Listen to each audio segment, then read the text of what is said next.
people hop on, we'll have Matthew kind of go into formal introductions in a second. But Okay. yeah, we're live now, and we're on a lot of different platforms. We're on my YouTube and Educational Freedom Institute YouTube pages, my Facebook page. If you're watching from there, you can check it out as well. Educational Freedom Institute has a Facebook page streaming this as well if you'd like to check that out.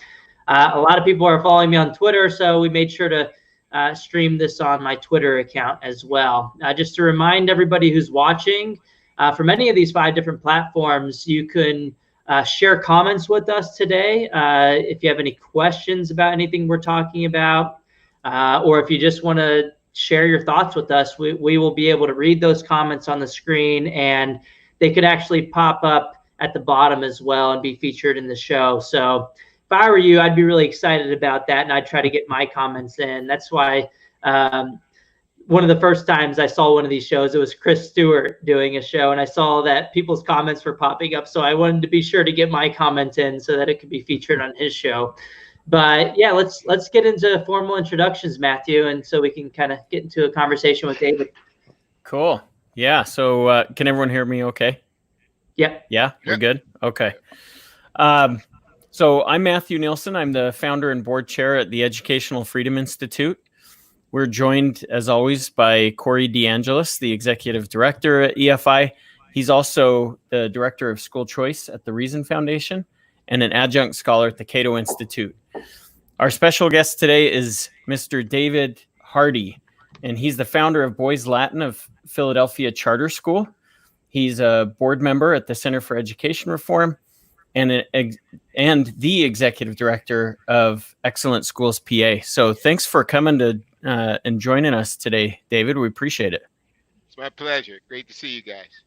Yeah, we're excited to talk a little bit. We always start this off usually with a particular question, and then move on into a particular topic. But we tend to wander a little too, which is fine with us.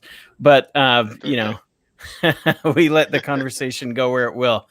So our first question, usually, David, that we'll pose to you too, is how'd you get involved in education? And tell us a little about yourself, just personally as well. Okay. Well, I'm a born and raised Philadelphian. Spent most of my life here. I went away to college, spent a little time in the Midwest, but pretty much my life has been here in Philadelphia. I had started out my work career in the business world, doing product marketing and sales. In 1984 into 85, I had an idea to start a chain of flower shops. My aunt had a flower shop, and I thought I'd take that and spin it off into this chain of flower shops covering the Delaware Valley. And then I got into it and saw, man, the retail business killed me. It was pretty tough. So what I was going to do is I said, let me go do something that I kind of give back a little bit before I go back to what I call real work. And so I worked at a small school that was an alternative school for kids who were truant, dropped out, or permanently expelled from the school district, and kids who were looking just for an alternative to the large impersonal public schools. And that's how I got attached to a school called Community High School. And I worked there. I started in February, taking over for for a science teacher. I was about one chapter ahead of the kids for the whole time I was there teaching science. And I didn't particularly like it. But when the principal came to me at the end of the year and says, hey, you want to come back? Somehow I said yes. And when I went back the next year, it was a different year. I had younger kids. I liked them. They liked me. And we seemed to click. And this was before charter schools in Philadelphia. So this school had to depend on getting city funding approved every year through city council. And that, my background kind of helped us there because I sold in the state and local government sector. So I know how to kind of, work my way around that kind of stuff. So we did that for a while, and what we actually did was got us to be a regular part of the school district funding. Hmm. A few years later, they had charter schools in Philadelphia, and we were the first charter school to open up our doors in Philadelphia. So I worked there, and that was in 2000, excuse me, 1997 when we became a charter school. I worked there until 2005 when I left to start Boys Latin. And I did that until 2017, and now I work for Excellent Schools PA, which is a advocacy group for school choice. That's very cool. Could you tell us a little bit about Boys Latin and just maybe your background with them? I know you talked about Boys Latin a little bit on that John Stossel interview that you did recently. Mm-hmm. Well, Boys Latin is a college preparatory school in West Philadelphia, and when we started the school, the college matriculation rates for African American boys was below 25%. The college completion rate was around 8%. So they had a real problem, and so they asked us. So we wanted to start a charter like this, which meant that all the boys had to take Latin, and they asked us to be in West Philadelphia. So, you know, there was no secret about that. They wanted us to work with African American boys. Mm-hmm. The African American neighborhood, they wanted us to draw from the neighborhood. Mm-hmm. They were saying, work on this problem. They never Mm-hmm. said it outright, but everything meant that. Okay. So we started out, and it runs on a prep school model, which means strict codes of discipline and dress. You know, the guys wear blazers and ties and that type of thing. They have pretty rigorous coursework, including 4 years of Latin mandatory, and we have a lot of support. You know, we have guys who, you know, Philadelphia, you can test into a selective admission school Mm-hmm. and get a really good curriculum. If you don't test in, what's left sometimes just isn't enough to sustain you. So we give guys who maybe couldn't attest into a selective admission school the chance to take a rigorous curriculum, which means that we do have to provide support, and you know, there's nothing wrong with that. And we have good relationships with parents, because no boy who's 13 or 14 years old is going to say, I want to go to a high school with no girls. You have to take Latin. We'd have nobody in there. So thank God for the parents. Right. But over the course in fact, since our very first year, we sent more African American boys to college than any school in the state of Pennsylvania, the Commonwealth of Pennsylvania. Wow. And we and that's just not public schools, that's any kind of school.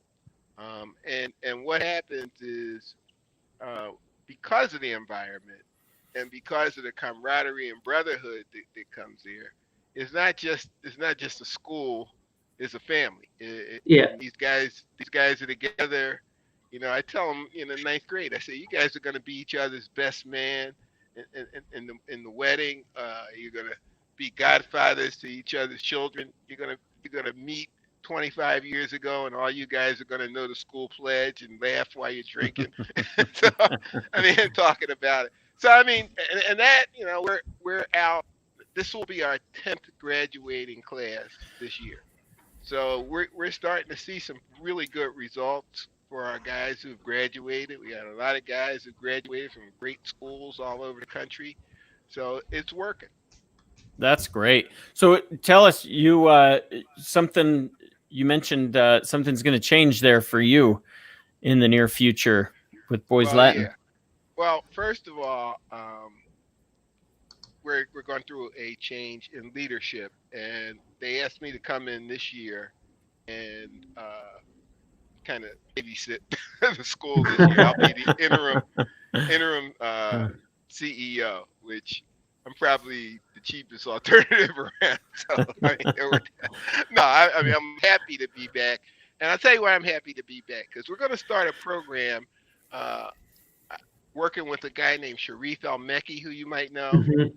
Sharif El-Mekki runs the Center for Black Educators, and they're really trying to increase the number of African Americans in the teaching ranks, particularly males. And we've got a school with black males, so why not do that here? Let's start that here. And so what we're going to do is a threefold kind of program. First, for the students to go to the school, we will have a teacher kind of, it's a program to help encourage them to be teachers and give them all kinds of information about teaching, teaching experiences, chances to work in some of Sharif's Freedom Schools over the summer. So we're trying to get them, build up some interest in the profession of teaching. We also have a program called the Teacher's Apprentice Program, where you can come in and you'll work at the school it's a 2-year fellowship. You'll help with climate at the school, but you'll have some other duties. You'll substitute teach when we have teachers out. We don't have to pay a substitute who doesn't know the kids to sit there all day when we have somebody who knows the kids well who can come do the same thing. So, I mean, it works out well. They'll also do some mentoring because we'll assign them a group of students who are having performance problems so they can kind of work with them individually and get to know them and give them a lot more support and encouragement and help. So it's a good program in that way. The other thing is that we'll give them opportunities to see the whole teaching profession from start to finish. And we also have a stipend that goes along with that because we're going to ask guys who take that job to come in with at least 65 credits. We'll give them a stipend, and we're trying to work out an arrangement with one of our state colleges where they can make that stipend go a little further. But we want to get them in taking credits toward a degree. At the end of 2 years, they can go finish the degree, or they may qualify for a third program that we have, which is the teaching residency. And we're doing that in conjunction with Drexel University. And that'll actually, we have 3 guys starting on the 22nd of June, 2 Latin teachers and 1 math teacher. All 3 boys Latin alum. That's awesome. And that's what we want in the apprentice program. We want to get guys who maybe started to go through college and maybe life got in the way. Here's an opportunity for them to finish and think about a really good career.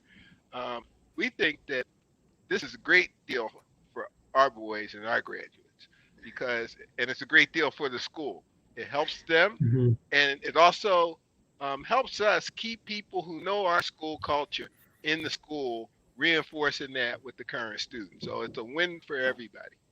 And did you say that this pipeline is to go back into the boys Latin school or a variety of different types of schools? Yeah, it really, look, it depends on what job openings we have at the time. We certainly want to try and get a lot more of our students working at the school. That is certainly a goal. But everybody may not want to work at the school. Everybody might not choose high school. They may choose a lower level. And we have middle school, but they might want to teach elementary school. So, we're open to that. There's no commitment on the fellows part to work at Boys Latin. And we have no commitment to them either. But the fact is, we're looking them over because we want to get them. That's the point. That's good. And what's the name of this program again for the listeners? Okay, we don't even have a name yet. But what it is we have three things. It's the teacher residency program, and those guys will be teaching. It's the teacher apprentice program, and they'll be working at the school in quasi-professional jobs. And then there's the teachers program at the school, which is about building interest in the profession of teaching for our students. So, and you're right, we got to get a name because we're going to announce this in 2 weeks and we still don't have a name. That's cool though. You're growing your own, right? That's the point. That's the point. And here's the deal. everybody, when we started the school, this is in 2007, we were recruiting our first classes. One of the first things parents ask in our information sessions were, are you going to have all black male teachers? And that's impossible. Less than 2% of all teachers are African American males. We'd have to get everybody to come to Philly and work at our. I mean, it's just not enough. That's the point. So, and that was in 2007, and we're saying the same thing today. And that's what made Sharif do what he was doing. And when Sharif announced this program about 2.5 years ago, I told him, I said, we should do a fellowship at Boys Latin. I had retired at that point. And he agreed, and we just never got it done. Well, we're going to get it done now. And I think that this will be a model for other schools, because the fact is that all schools should have some students that they have who want to come back and teach at your school. If you did a good job, you're going to have some people who have that desire. And that's how you grow the ranks of good teachers from the inner city who understand the children, understand what they're going through. I think it's a good opportunity. So I hope it catches on. I really do. Yeah, so cool. I mean, that's one of the arguments I've made for the charter school sector overall, that you're a lot more likely to have minority, teachers in the ranks in the charter school sector than you are in the traditional school sector. So you're more likely to have that race kind of match between the teacher and the student. And I've seen some good literature on this by people like Ani Galate, who's now at NC State. A lot of studies finding that, if you have the same race teacher and student match, that has positive effects on learning. And I mean, this is kind of like a really high level kind of study, but David, I wanted to know if you had like some more insight as to like maybe the theory behind that, or maybe just kind of some examples that you've seen on the ground where this has worked for students. Well, I mean, look, I just think of my own education. I went to a neighborhood public school 2 blocks from my house. My second, third, and fifth grade teachers were African American women, and I just posted it on Facebook. My second grade teacher and my fifth grade teacher, I think about them every day. They were great people. They really helped me in they understood me. They made me work. they made me stretch, and I think about them, and I really attribute a lot of anything I've done educationally to what they did for me. Once I got out of middle school, I had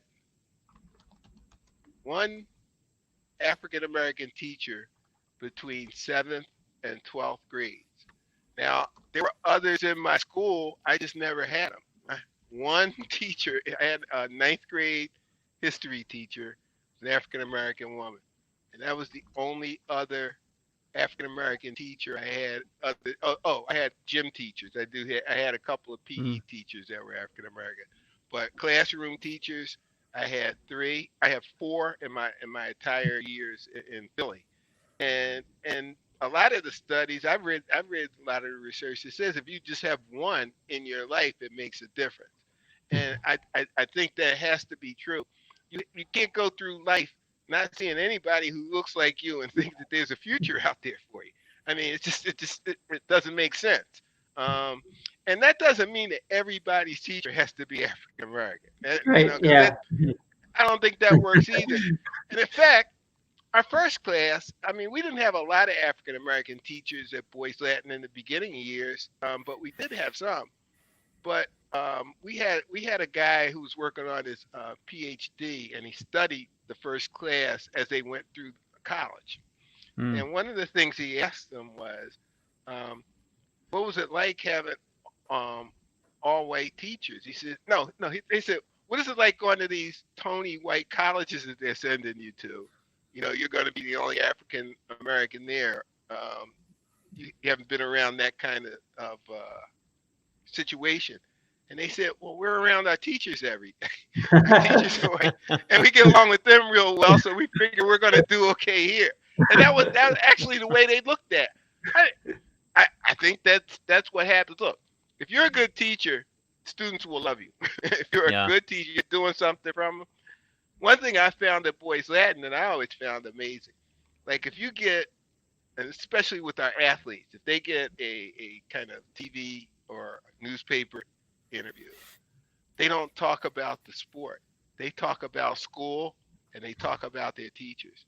And I always found that amazing because, you know, a 16-year-old guy having somebody ask him about a game they were in. I mean, if I were in that situation, I would have never been in that situation. But if I were, I would have said that. But these guys really are proud of school, and what's good is we have a very strict eligibility requirement. It's higher than what the state athletic association asks for. All you have to do is pass 2 out of 6 classes to be eligible by state rules. You have to pass all our classes, and you can't go below passing during the season, or else you come out. So you know, I thought motivation. That was, yeah. Well, you know who it really motivates is the coaches. They really care about grades. Yeah. They don't want to lose. That's funny. Yeah. I like that. Yeah. So, I like that. So yeah, the kind of what we found is that what we think is the problem in a lot of these schools is not that the schools are asking too much of guys, it's that they're not asking anything at all. And the guys see that, you know. You see what your self-worth is when you see your teacher and how motivated they are to come in and teach you and what they'll accept from you as good work. That tells you, you know, they're smart enough to read the tea leaves. Yep. I don't know if that's the clip you pulled, Corey, but this might be a good spot to play that. Yeah, let's play the Stossel clip.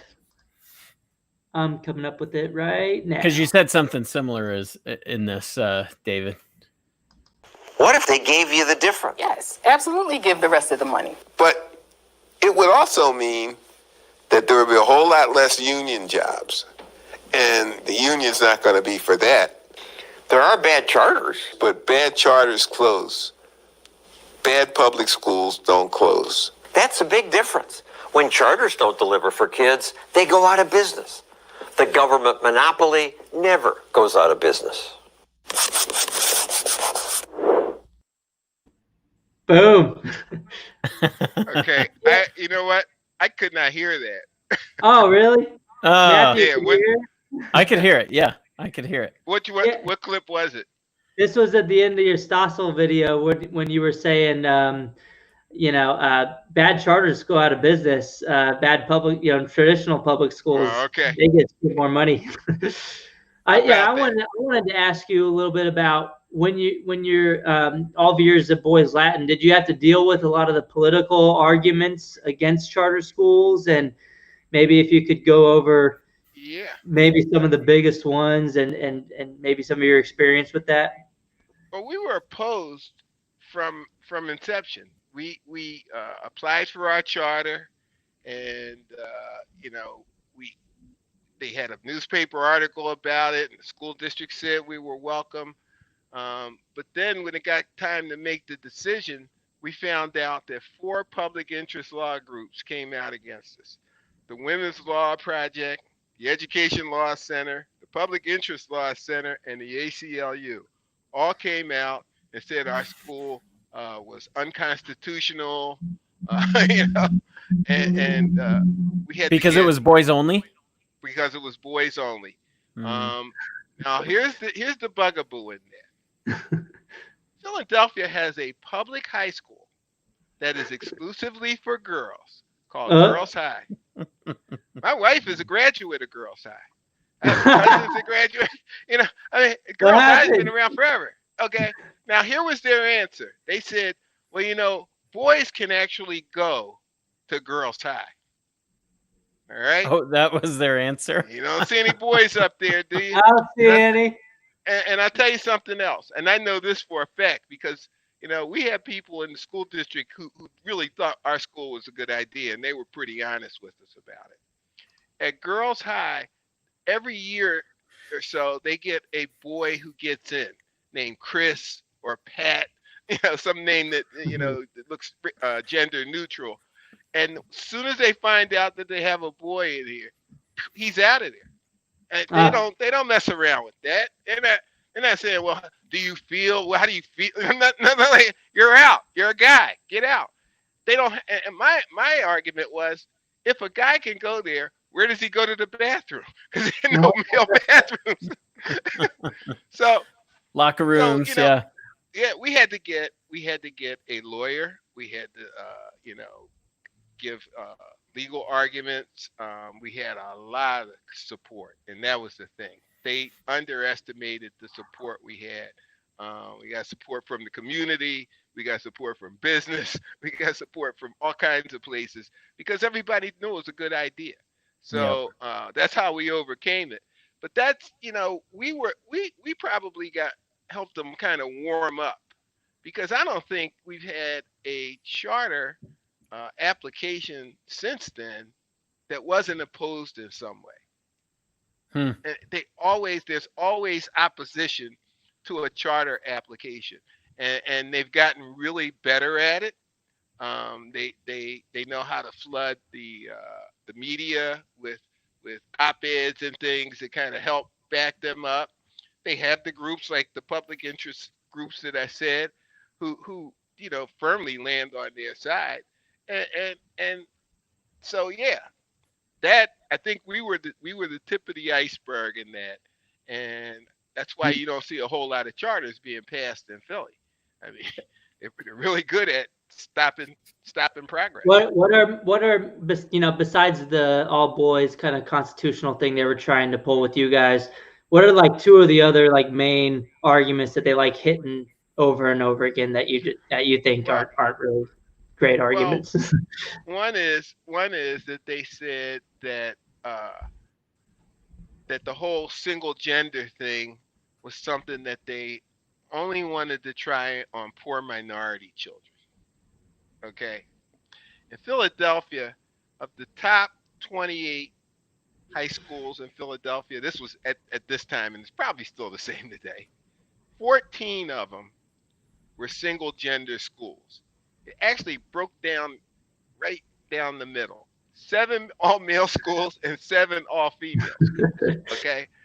Which leads me to the next big complaint that they came up with, is that single gender schools don't work. Well, what they do that for? They put all 14 of those schools on our side. The top schools, very expensive to go to, with very intelligent parents who really didn't like the idea that they were trying to trash single gender education, just because they didn't want another charter school. That just threw them into your camp. Yeah. So we had strong support, like I said, across racial lines, economic lines, across school sectors. We had support in the public schools, and we wouldn't have been able to overcome this thing if we didn't have that broad range of support. Mm-hmm. Yeah. So David, you said that Boys Latin has a high percentage of African American boy students, right? Did you ever hear and I've heard this criticism before, but did they ever levy the criticism that, oh, Boys Latin is causing segregation? And did you ever have to deal with that? And what is your main response to people that would say that against your school? That walk to any other school around us. Every school around us looks the same. It looks like the neighborhood. Now, I went to college in South Dakota. Okay, South Dakota is a very white state. Nobody goes to a town that's almost all white in South Dakota and go, "You're segregating yourself." No, you live there. You go to school where you can walk to the school. That's what these kids do. And the fact of the matter is that the people who talk about segregation the most are the ones who have their kids in either a Tony private school or one of these selective admission schools. And the selective admission schools, once you get out of the top maybe 4, probably look like Boys Latin too, because that's who goes to the school district of Philadelphia. So, I mean, that's just a straw argument. Yep. And almost an embarrassment that they would even bring something like that up, Yeah. I mean, it's voluntary, right? I mean, no one's forced to go to Boys Latin. The parents choose that. It's kind of like a HBCU, right? No one would say Right. that's like a segregated school because people pick to voluntarily go to those schools. So, yeah, I've found it kind of like a, you know, I think it's people shouldn't conflate like the real segregation that we have had in America, which is a disgrace, which was forced with Right. this kind of voluntary, charter school or It HBCU college. cheapens it, right? Yeah. Because it's like, no, look, guys, that stuff actually happens. Okay, happens.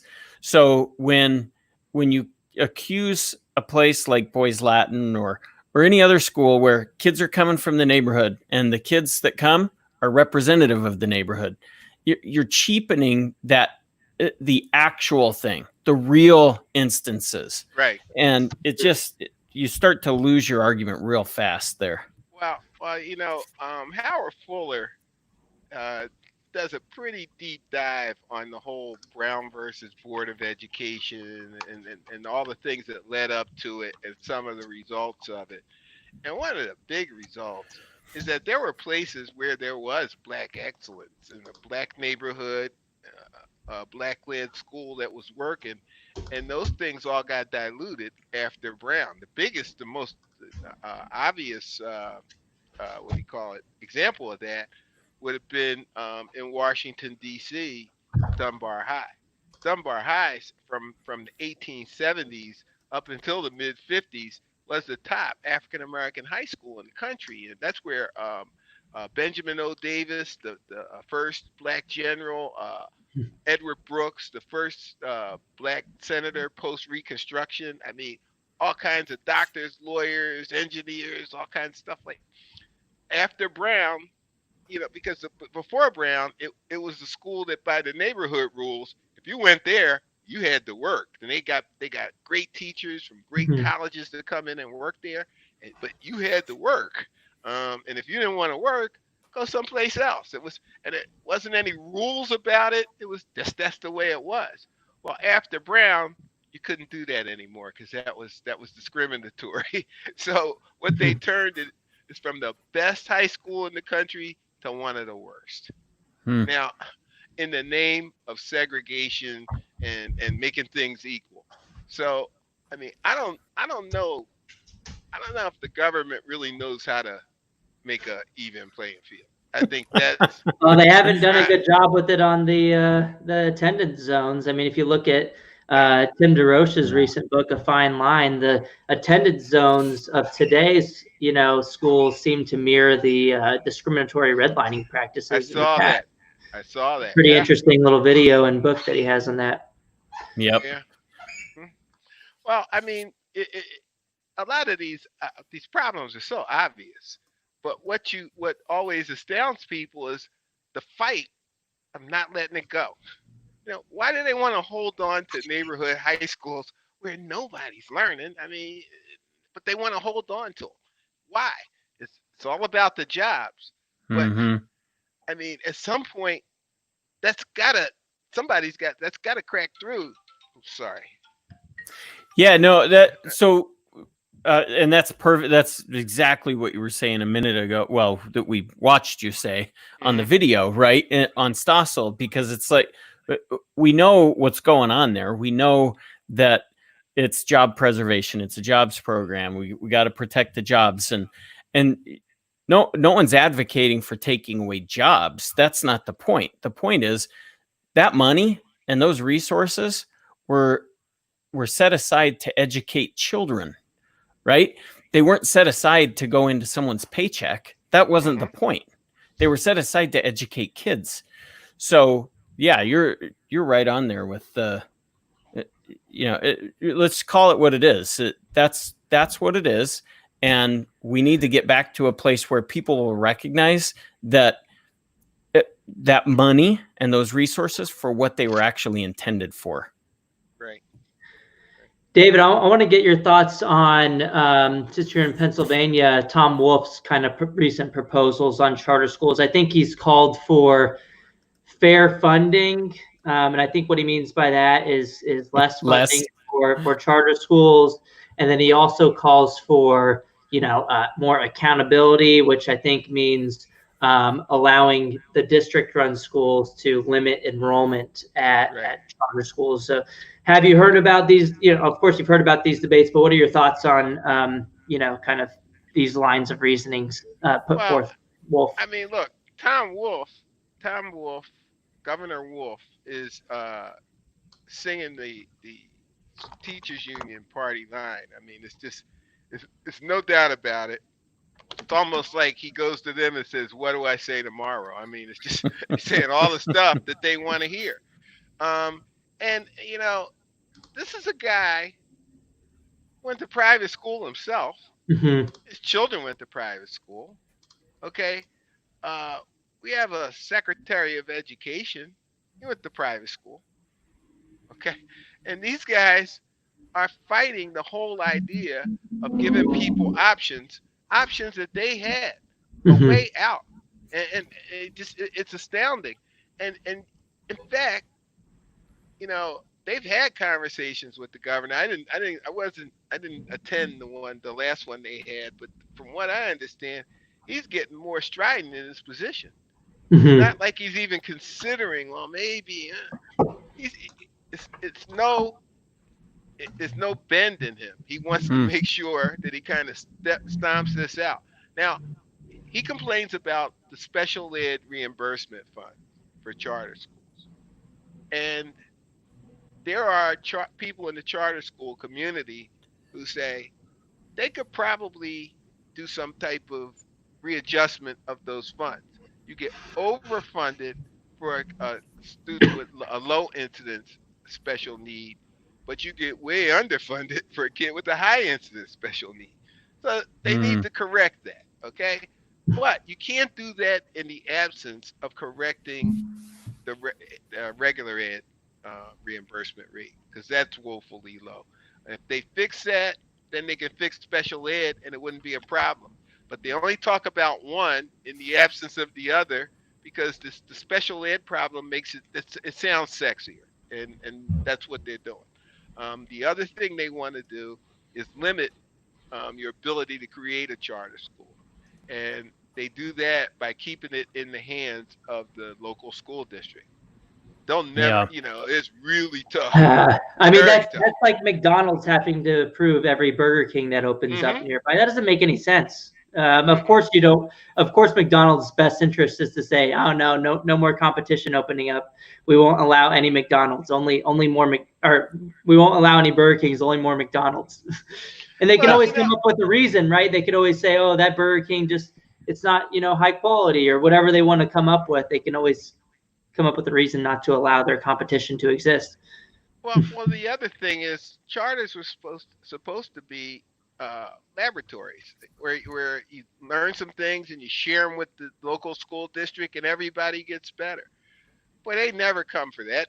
I've never been in one of those meetings where we sat and shared anything. Nothing. That never happens. And I'd love to see that happen. Okay? Because the fact of the matter is that this is all about controlling up top. It's nothing to do with what goes on in either classroom. It's not making their classrooms or our classrooms any better. So this is interesting. I was curious as we've been talking here,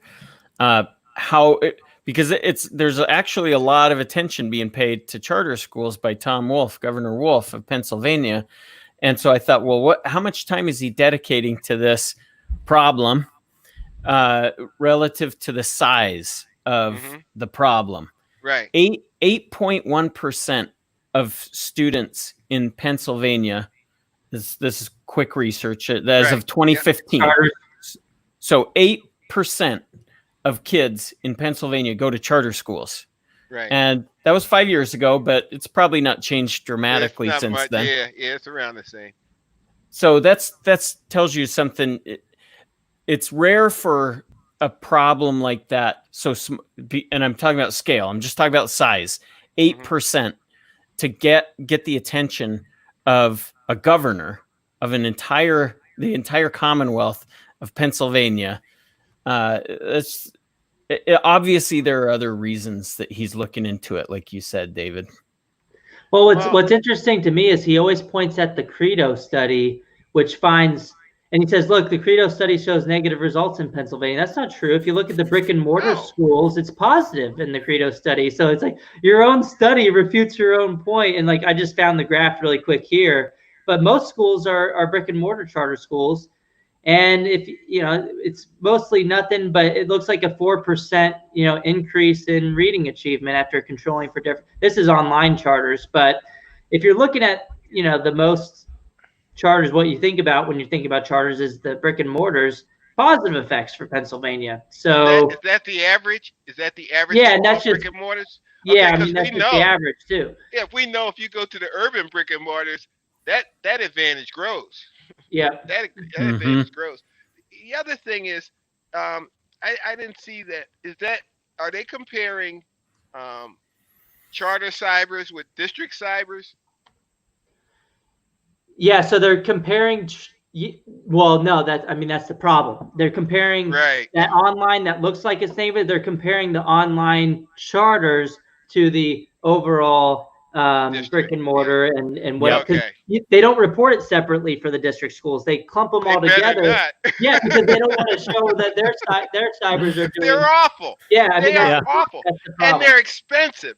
They're incredibly expensive. They'd be better off taking their kids out of their own cyber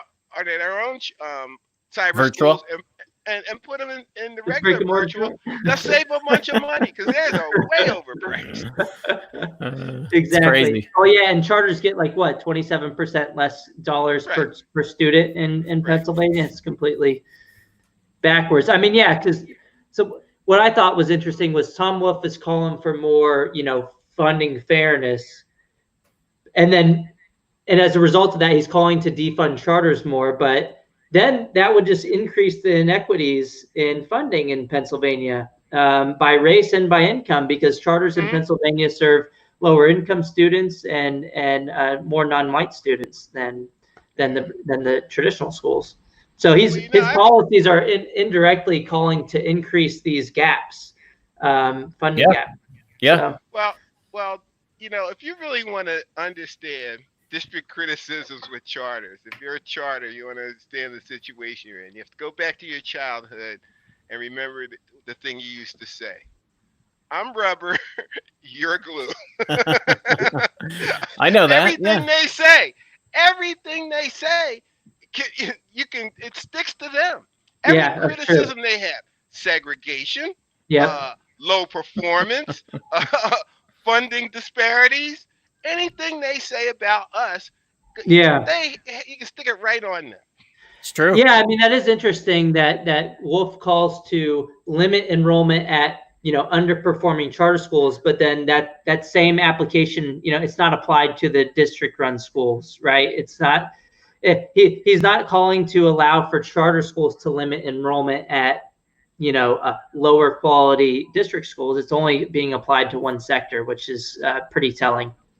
We did a study, just took a look at the numbers last year, and what we saw was that on the if you took the median of the cyber schools in Pennsylvania, in Philadelphia there's 117 schools that perform lower than them. And 107 schools that perform lower than them. 18 of them are bricks and mortar charters. The other 90 whatever are Philadelphia public schools. And some of those numbers are so abysmal. And nobody says a word about it. Nope. Well, you know what the problem is, David? They need more money. Well, there you go. They just need more money. Money always helps. Right. Money always helps. And it's funny because there are people, if you say money doesn't help, they'll look at you like, how could you say that? How could you? Well, I know money would help a school that's working. Yeah. But you can't give them enough money. There's not enough money to give that school to make it work because they won't change anything. And money without change, forget it. Mm-hmm. That's exactly right. So that's perfect. Did you have something, Corey? Oh yeah, I was just going to point out that there are high and low quality schools in every sector, and what David pointed out in the Stossel video is what's important here. That when there's a low quality charter school, families can leave and they can shut it down by voting with their feet. Whereas in a residentially assigned school without options, they're pretty much stuck in an underperforming school. So I think that's the main difference here. That charter schools at least have a incentive to be accountable to families. Well, But I think one thing about charter schools is that, what looks like a low performing charter school doesn't look the same as a low performing government run school. And the right. low performing government run school is flat. Everybody's equal. Everybody's not doing it. In a charter school, you do see differences. You do see differences. And parents can recognize the least little advantage. And those people who are in what they call low performing charter schools, they probably tried to get in a higher performing charter school and couldn't get in. But they certainly weren't going back to the district. And that's what scares them the most. That people, it's not even that they want us, they just want out. They want to get out of there. Yeah, why are families choosing these quote unquote low quality charter schools? It's probably because it's better than the alternative. Yeah, that's a good point as well. Matthew, what was your question? Yeah, oh no, I was just going to say that this is actually maybe a good segue at, talking about excellent schools. What's the secret to building excellent schools? And then maybe tell us about Excellent Schools PA. You wanted to talk about that for a second. Yeah, I did. Yeah. Well, Excellent Schools PA has been a leading advocacy group for school choice, and school choice of every type, charters, private scholarship programs, every parochial schools, everything. Because we think that the more choices parents have, the better things work. We have been involved in a wide range of things over the past 3 years. Parent organization, lobbying. We had all kinds of different initiatives within the schools. And what we've kind of decided was that we were stretched a little thin. We're going to go to a different model. So Excellent Schools itself won't be doing all those things anymore. We'll have one focus, and that's parent advocacy. And we've hired a professional advocate to come in and work with the parents, and we're going to build things from that standpoint. We're also going to retain our PAC because we do want to have some type of political presence in the state. But all the other things we're going to suspend for a while. We're going to give ourselves a chance to just work on this parent advocacy thing, because nothing's going to work until parents take charge of this advocacy. They don't want to hear from you or me. I mean, we're strong advocates for charter school, but they don't want to hear from us. They don't care what we think. What they want to hear from is the parents. And I think the parents do speak up when they know. So the more education we can do, the better that's going to work. Parents who are educated always fight back. Parents who don't know what's going on are the ones who go, I don't know what this is about. But educated parents understand. Yep. I think that's great. That's cool. So that's a change that'll be happening in the next, or is it already? Yeah. That's cool. We're starting it. We're winding down all our operations, and we've hired the parent advocates. So, I mean, it's working. It's moving. That's great. So go ahead, Corey. Yeah. So with Excellent Schools PA, is this more of like training classes for the parents to give them that information? And, how often, if that's the case, how often would you guys be holding those events? Well, it's I'm not doing it anymore. Somebody else is going to take charge of that. Yeah. But I know their plan is a whole lot of parent education. So that needs to happen on a frequent basis. It's got to happen all over town. And I think the person we hired has got the energy and the wit to kind of pull that off. That's good. Sweet. Yeah, that is important, that legislators, going in front of legislative committees and stuff, they like hearing from families, from moms and dads and students. So that's good. Yeah, that And speaks a there's a lot lot of louder than the stories. study. Yeah. And there's a lot of good stories out here, man. I tell you what, when we started Boys Latin, we used to do these things called parent information sessions, and it'd be every Tuesday night, and about an hour and a half, telling people about a school that doesn't exist. We're kind of telling them what to expect and what's going to happen. So we started having them, I guess, in early December. Well, around the beginning of February, it was bone-chilling cold, man. It was probably one of the coldest days. And I said to our staff, because we had to go travel to where this place was, I said, nobody's going to show up at this thing. Are you crazy? It's freezing out here. Because a lot of these people came on public transportation. I mean, it wasn't offensive to them. It was just awful. It was an awful night. I got there a half hour early. The room was half filled. That might have been one of our biggest nights. Okay, and that's because those parents wanted to hear about a new opportunity for their children. And that told me something. These people are a whole lot more savvy than anybody ever gives them credit for. Because it wasn't like a whole lot of people knew about us. Wasn't a lot of advertising that we were doing. This is word of mouth and people coming from all over the city because they were looking for an opportunity for their child. And this is one school. And so I think that's the power of charter schools. That's what frightens the government school people. The loyalty that parents have, Mm-hmm. the more parent satisfaction, the willingness to cooperate. We have that. And it's because that's what happens when you have relationships. Mm-hmm. Okay? Yep. So It's like parents become their own special interest group essentially, and they fight really hard to be able to exercise choice for their kids because they care about them. The other thing is, if you go into a parent who goes into a charter school and starts fighting is going to get some response one way or the other. I mean, the parent, they got to, it's the parent. A parent could go bust their head up the side of the wall of a school district building and nothing's going to happen. Get out of here. Yeah, nothing. Because what's the incentive? The parent doesn't have very much power in that scenario. That's the problem. I mean, No. that's the main difference between accountability and the charter sector versus the coercive sector.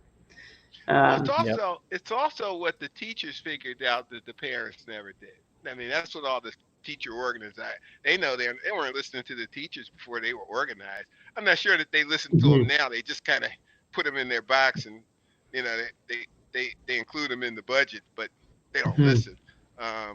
But parents never got that kind. Home and school organizations are normally organized by the school, so they don't care about home. They care about school. Yeah. It really is tough to get. The other thing is, if you're a parent, and I don't mean any parent, you work all day, you come home. You sent your kid to school. You expected them to do their job because you sure did yours. And they're not doing their jobs. And a lot of times they make a lot more money than you. They have better benefits than you. Yeah, it's true. It's funny. I hear moms and dads around my area and all across the country. Honestly, this isn't unique to where I live, but people say, why are you sending my kid home with 3 hours, 4 hours of homework? Didn't they go to school to learn? Why are you sending home? Now, that's not an argument against homework, but it's an argument for getting stuff done in class. Why do I have to teach them all these things? Why don't they understand what's on the homework? That's the other point, right? Yeah. Right. Yep. Yeah, well, here's what I don't think is good is when you're sending home a whole bunch of homework for some little kid. I mean, how much homework is a little kid going to do? That definitely is work on the parents. Yeah. But high school kids need to know how to do their homework. Because that's what life is, about getting your homework done. But I do think that it's the school's primary responsibility to kind of sell kids on the homework and the importance of homework.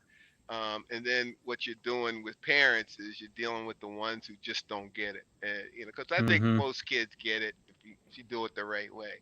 then you're only dealing with the ones who don't get it. And that's going to happen with anything. Yeah.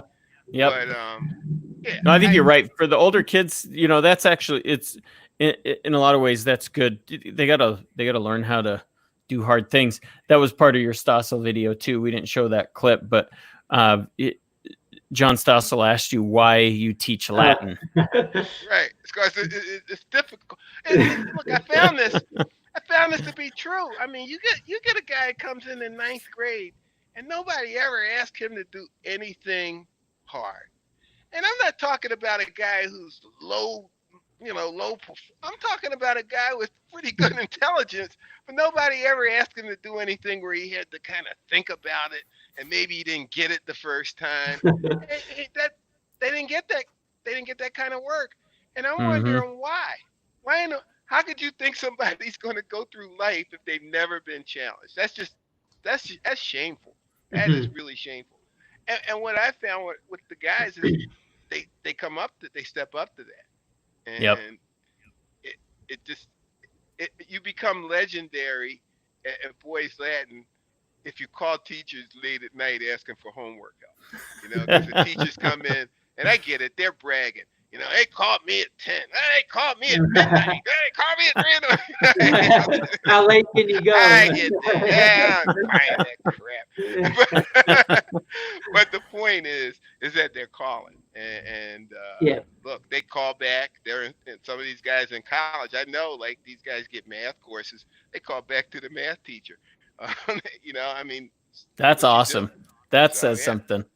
That's community right there, man. Yeah, after college, still, reaching back out to the teachers for advice. Yep, very cool. Well, hey, we've kept you for an hour already, David. That went fast.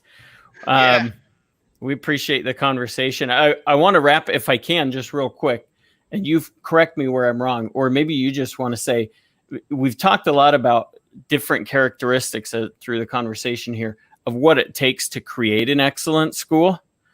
What's the Cliff Notes version? What does it take to create an excellent school? You have to have a mission. Everybody has to focus on that mission.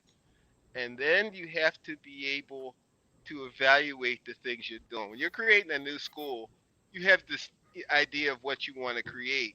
And as you go through it, some of that stuff will work, some of it's not working. And you have to be able to say, hey, this isn't working, and we're not going to do this anymore. That's the beautiful thing about a charter. You do have that flexibility. But in creating any good school, trying to hang on to something that doesn't work, I mean, that'll kill you. So if you're reflective and you can see what isn't working, you're willing, ready to make that change, I think following a good mission is the way there. Schools with no mission, you got to have something on the wall. What are you walking in here? You walk into McDonald's because you want a hamburger. You walk into Colonel Sanders because you want chicken. What do you walk into the school building for? What kind of education? What kind of people do you expect to be in there? That's the thing. That's why mission is really important, and that's why a school district can't have a mission. You can't have one mission for in Philadelphia. That'd be 270 buildings with the same mission. Never going to happen. A mission is very personal, and that's what I think. A mission is important. I think that's another key strength of charters. They did it for a reason. So. Yeah. Yep. That's great. Thanks very much, David. We appreciate you coming on, guys. Good talking to you. Take care. Yeah, thanks so much. Have a good one, everybody. Thanks, David Hardy, again for being our special guest. And until next time, this was the Educational Freedom Institute podcast. We'll see you again next week on Monday. Have a good one, everybody. Take care. See ya.